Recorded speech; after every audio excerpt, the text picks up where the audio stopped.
Okay na po. Ikaw, Diablo, talagang marami ka ng sinirang mga gamit para sa gawain. Kaya yung pagsunog ko sa mga ginamit mong importanteng mga referensya ko, tanda ng galit ko sa'yo. Kaya ihanda mo yung mga kampon mong mga ngaral na nagtuturo ng mga aral ng mga tao. Itong parating na 2026, aatake ako.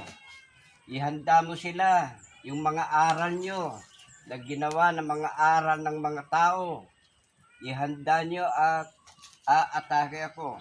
Kaya malapit ka nang masunog, nang susunugin sa impyerno, Diablo, kasama mo yung mga kampon mong mga ngaral na nagtuturo ng mga aral ng mga tao.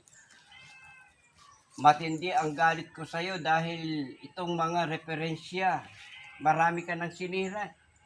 Susunugin ko lahat ito. Akala mo siguro wala na akong magagamit. Dahil ang mentor ko mas marunong sa'yo.